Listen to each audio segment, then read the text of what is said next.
घने जंगल के फर्श पर मुश्किल से धूप पहुंचती है, जहां हवा में धुंध भारी होती है।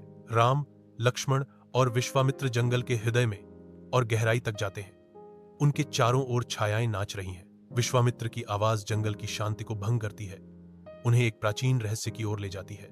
राम, आगे वह स्थान है जहां एक गुणी और पवित्र स्त्री पत्थर के रूप में पड़ी है, जो केवल आपके पैरों की प्रतीक्षा कर रही है।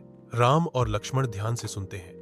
उनके भाव रहस्यमय स्थल के पास जाते समय जिज्ञासा और श्रद्धा का मिश्रण दर्शाते हैं। एक विस्तृत मैदान शांत आकाश के नीचे फैला हुआ है, जिसकी शांति केवल हवा की फुसफुसाहट से भंग होती है। खेत के बीच एक सफेद पत्थर आधा छिपा हुआ है, जो बिखरे हुए पत्तों और धूल से ढका हुआ है। एक आवाज मैदान में गूंजती है, यह अहिल्या है, ऋषि गौतम की पत्नी, धोखाधड़ी का शिकार, लेकिन दिल से पवित्र। शाप यह था, जब तक राम के पैरों से स्पर्श नहीं होगा, वह पत्थर बनी रहेगी। पत्थर चुपचाप इंतजार करता है, दिन की नरम रोशनी में नहाया हुआ। एक अकेला व्यक्ति, राम, धीरे धीरे खुले मैदान से गुजरता है।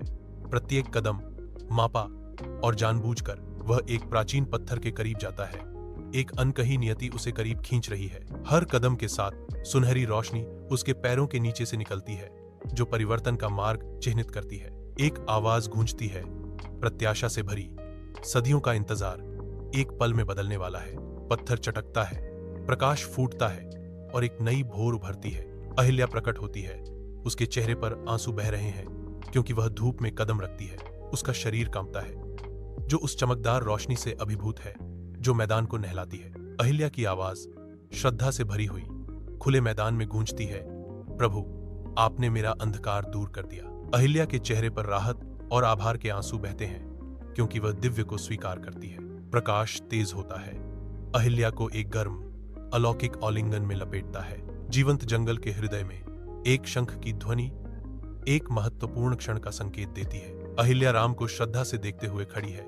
जैसे ही वह बोलने की तैयारी करते हैं, राम की आवाज हवा में गूंजती है, उठो हे गुणी स्त्री, तुम्हारा नाम हमेशा विश्वास और धैर्य का प्रतीक रहेगा।